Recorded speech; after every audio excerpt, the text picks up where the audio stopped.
Oi pessoal, o tema da aula de hoje é responsabilidade civil. O que é responsabilidade civil? É um dever jurídico de reparar um prejuízo causado em decorrência da violação de um outro dever. Então, cuidado para não confundir obrigação com responsabilidade. Obrigação é um dever jurídico originário, enquanto a responsabilidade civil é um dever jurídico sucessivo. Ele decorre da violação de um outro dever, beleza? Quais são os elementos estruturais da responsabilidade civil? A conduta, o dano, o nexo de causalidade e dolo ou culpa. A conduta é o ato comissivo, uma ação, ou omissivo. Não esquecer que não existe responsabilidade civil sem conduta. Mesmo o ato omissivo é uma conduta, só que negativa, porque alguém deixou de fazer algo que deveria ter feito. O dano é o prejuízo causado pelo agente. E o dano pode ser de 3 tipos. Primeiro é o dano patrimonial, que é aquele dano material formado por danos emergentes mais lucro cessante.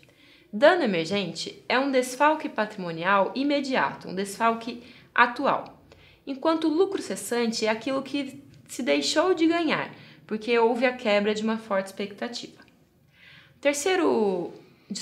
Segundo tipo de dano é o dano extrapatrimonial, que também é conhecido como dano moral. E ele decorre da violação à dignidade da pessoa humana, à imagem, à honra, à intimidade e outros elementos de cunho moral. Além disso, a teoria e jurisprudência consideram um terceiro tipo de dano, que é o dano estético. O dano estético é a alteração morfológica corporal que uma pessoa sofre. E numa ação, não se esquecer que os 3 danos podem ser acumulados: o dano patrimonial, extrapatrimonial e o dano estético, tudo bem? O terceiro elemento da responsabilidade civil é o nexo de causalidade.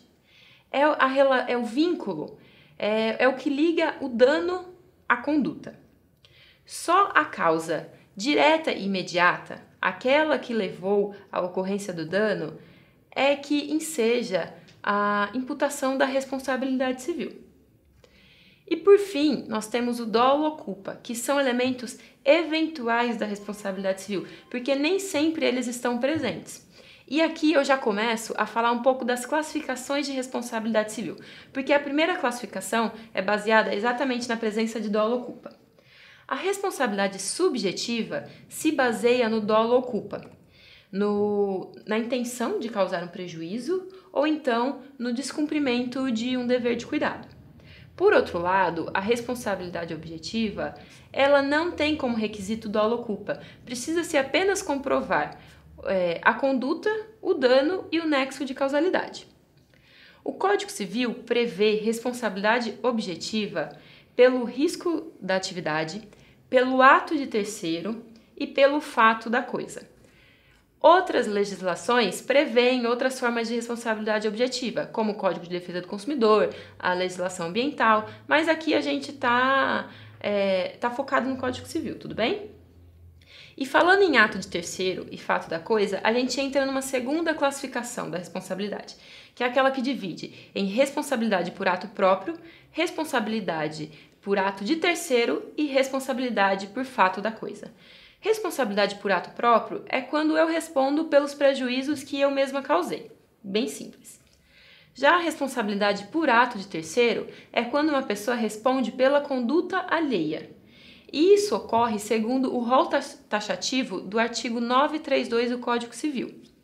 O responsável ou representante legal responde pelos atos do incapaz, o empregador responde pelos atos do seu empregado, o dono de hotel ou estabelecimento semelhante responde pelos atos dos seus hóspedes e aqueles que participaram do produto de um crime respondem pelo ressarcimento desse produto. E uma informação importante sobre essa classificação, sobre a responsabilidade por ato de terceiro. O terceiro que está respondendo e o autor da conduta vão responder solidariamente, exceto no caso dos incapazes, em que o patrimônio do incapaz responde de forma subsidiária e não solidária, tudo bem? E ainda temos a responsabilidade pelo fato da coisa, que é quando a coisa causou dano. É o que ocorre quando um animal, por exemplo, causa um dano, e aí a responsabilidade é do seu dono ou detentor, pela ruína de edifício por falta de reparo, então quem responde é o dono da construção ou edifício, e por objetos que caem ou são lançados de um edifício. A responsabilidade, nesse caso, é de quem habita. Não necessariamente quem habita é o proprietário, pode ser um locatário, por exemplo, e é ele que vai responder.